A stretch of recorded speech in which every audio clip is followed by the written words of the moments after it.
Income tax on IRAs. That's what we're going to talk about here today. I'm telling you, it's going to be called Income with Respect to Decedent, IRD.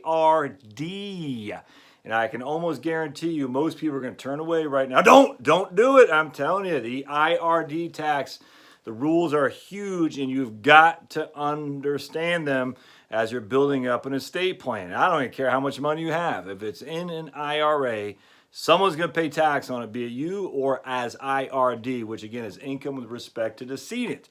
And many people think IRD only is applicable to trusts. Absolutely, nothing could be further from the truth. The biggest source of IRD is from IRA, 401k, 403bs, variable annuities, and TSP. So welcome to Heritage Wealth Planning, the place where you come to learn about IRD, and that goes with your IRA. Very interesting, huh? Lots of acronyms. I want to introduce you to my new whiteboard. Look at this. This is like 4x3, I think. So remember my friend Skip Ritchie, the attorney, disability attorney. He's got a YouTube channel now too. So if you're interested in disability and just legal stuff, he had a great video just the other day on how to file a appeal on a disability case. It was fantastic. Definitely go to Skip Ritchie Disability Law, I think is what it's Skip Ritchie Disability Law, and subscribe to him. It's good. Anyway, so when he was down here doing videos with me, I had a smaller, I'll show you, whiteboard. Let's see if I can get my ball out of there. Look at this guy. This is one I was using before. Not very big, huh? This guy cost 25 bucks, I think. And Skip's like, no, man, go to Lowe's, get something called shower board. And I was like, what's shower board? Well, this is it. I don't really know what it is. I don't think I'd want that in my shower because it is, you know, it's kind of not cardboardish, whatever I'm looking for, the other word. But anyway, I don't think I'd want that in my shower. But anyway, so I asked for a shower board, and here you go. 4x3, I think it's cost $6 or $7, and it works freaking awesome. It's 10 times better, and it works better. All you got to do is put these little clips up here to get it on there. I love it. So I'm going to be using this a lot. All right, so this is my test case with my new shower board, which is fantastic. So let's talk about IRD, and this is going to be a pretty quick and simple one because I just want to really test this out more than anything. All right, let's say you're 65 years old. We'll just say you're 65, all right, years old. All right, and see his shakes. I got to put another clip right here. That'll make it work better, but I'll do that tomorrow. All right, so you're 65 years old. You got $250,000 in an IRA, and you got, I don't know, $50,000 in another IRA. And there's a reason I'm splitting these two up for a reason. All right, so what you can do in these two IRAs, once you hit 70, is you can take your RMDs from one and just let this guy grow and grow and grow. Now, the 401k or 403b, you can't do that. You have to take your RMD. And again, RMD's required minimum distribution that happens when you're 70 and a half years old. So let's just say 70. As I always say, do not wait till the April 1st of the year following when you turn 70 and a half. Don't do that because then you got to pay 2 RMD taxes in that 1 year, and that's just you're making your tax brackets that much higher, which could affect many things. So just take it when you hit 70. We're going to say 70. So if you follow the YouTube channel, we know RMDs are 7.5, but for now on, we're going to say 70 for simplicity. Right. So what you're doing is you're saying, look, I'm going to divide these two IRAs into 2 buckets. This is my growth bucket. This is my RMD bucket. All right, this is the money I'm going to use for income. This is the money I'm going to use for later on, offset inflation, maybe leave to my surviving spouse, maybe leave to my kids. So I'm going to take it from, I can do that. So this one I'm not going to touch. This one I'm going to divide it into 2 accounts. That's what I used to do all the time with people. I say, look, again, we don't want taxable bonds in a non-IRA. We don't want taxable bonds in a Roth IRA. We want taxable bonds in a traditional IRA or 401k. So here would be my bonds. All right, so we'll just say bonds. And we're going to say this is all we got. So I can draw my RMDs off. And here's my stocks because I want the growth. I hope so far so good. So now what happens is when you hit 70, we'll just say these haven't grown at all. We take 300,000 divided by 27.4. In our first year RMD, 300,000, we know it's about 3.6%, divided by 27.4, so we'll have an RMD about $11,000. All right, so basically $11,000, I'm not going to write that down, $11,000 would be our first year RMD, required minimum distribution. And we'll just pull it from this guy for just simplicity. All right, so now I want to erase this. So now let's say we're Oh, this is where it's going to get fun, my new board. Let's see how it works. This is the first time I've done this. Skip, Richie, you better be telling me the truth on how this works. We shall see if it works. This isn't the first time. I did mess around with it before I put it up on the wall. Just want to make sure it works. Yeah, I got to secure that a little bit better. We'll get that done tonight. Put a couple more screws. That does take a 1/4 inch drill bit to get that hole. So just if you're going to put one up in your garage or something like that, you want a 1/4 inch drill bit. And then they got the anchors in there too. And that actually works out real well. It's weird though. That doesn't really secure it as much as I would have thought, but it works. All right, so now let's just say fast forward. Now we'll just say you're, I don't know, 75 years old. And now let's say this $50,000 account is worth $35,000 because you've had RMDs you had to come out. And this $250,000 account, it grew 7.2% a year. All right, so now 250 is now 500,000. All right, and because remember the rule of 72, and we'll just draw that down. If you have an interest, whatever your interest rate is, we'll say it's 7%. Divide 72 by 7, you get 10 years. That's how long it takes something to double. So we had 250,000 before when we were 65. It grew at 7% a year, which means it doubled in 10 years. So now we're at 75, and that account's worth $500,000. That's called the rule of 72. In fact, let me do something else here. Let's try my trusty eraser. Yeah, the eraser doesn't work as well as a liquid there. This works okay. I like it clean. So I have to come back and spray that down. So here's a quiz for you guys. Ready? 72. Let's say you got 8% a year. How long would it take your money to double if you got 8% a year? Well, you do the rule of 72. So 8% is my interest. Divide into 72. That means in 9 years my account would double. Now, why that's important, let's just use this for an example. We got $100,000. In 9 years, it'll be worth $200,000. In 18 years, it'll be worth $400,000. I mean, that's literally, because don't forget, it's doubling here, doubling again. It's compounding interest. So the rule of 72, if I got 9% a year or 8% a year, in 9 years it'll be doubling, and then in another 9 years from that it'll be quadrupling. So let's erase that. So there's something else I want to show you on this while we're just going on this little tangent. And that's what makes this easy, actually. When you think about it, you say, how can I expect a rate of return? What would my account be with my rate of return? Well, just simply use the rule of 72. You can find it real quickly. Now, this is not assuming additions or withdrawals. This is just assuming that I'm getting a simple, I'm just having $250,000 I'm leaving in there because my RMDs are coming from another account. So rule of 72, 5%. All right, now I know what this is 14.4. We'll just say 14 years. So 72 divided by 5 is 14.4 years, which means $100,000 in 14 years will be worth $200,000. And in 20 years will be worth, 28 years will be worth $400,000. So 28 years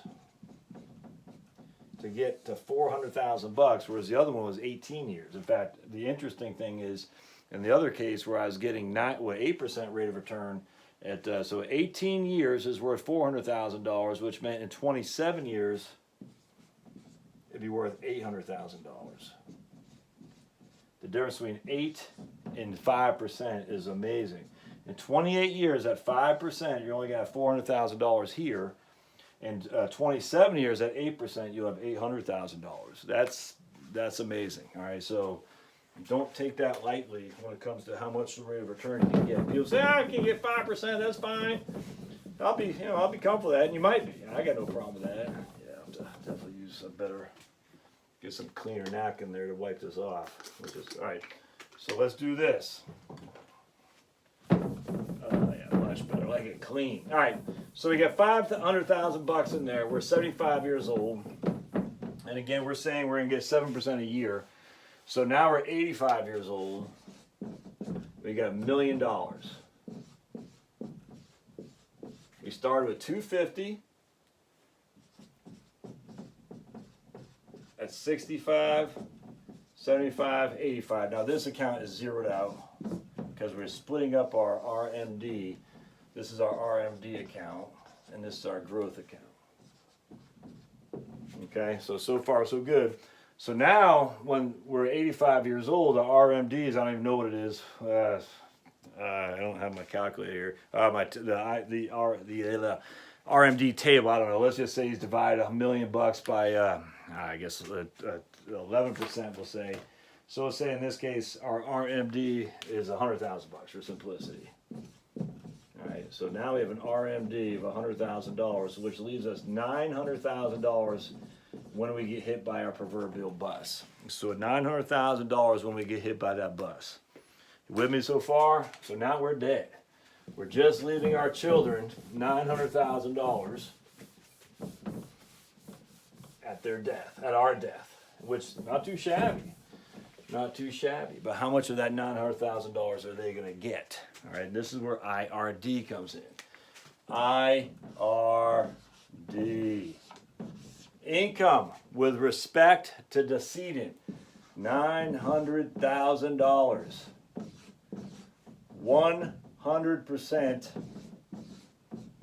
taxable as ordinary income. 100% taxable as ordinary income. And this is what happens. We have studies that say the vast majority of time this account will be zeroed out in 2 years. The vast majority of time. So 2 years from now. Zero. And the reason for that is quite simple. All of a sudden out of nowhere, your heirs, your kids, who've been living okay, but now they get a $900,000, or if you have 3 kids, $300,000 each, man, they're going to spend that money quicker than you can blink an eye because they've had their eyes on various things. And that doesn't mean it's bad. They might give it to charity. They might put their kids in private school and college. But don't forget, you're 85 years old. Well, I don't have it up there. You're 85 years old. So you're dead. Now your kids are 65. So maybe 60 to 65 years old. It's not like they're spring chickens, but they have to get their own retirement in order. And if they have a mortgage, they have student loans, something like that, they're going to take that entirety of that $900,000 out and they're going to spend it. All right. Now they think, oh man, I got $900,000 from mom. That's great. I'm going to go ahead and spend that and buy that lake house or help my retirement. I mean, they're going to do whatever they're going to do. But if they take or pay off their mortgage or buy a beach house or something like that, but if they take a 100% distribution on that, $900,000, what does that do to their tax bracket? It puts them in the highest tax bracket. Which means, and that's without any income. They don't have to have any money. So $900,000 times 0.35, they're going to lose $315,000 in taxes. What does that give us? $585,000 left.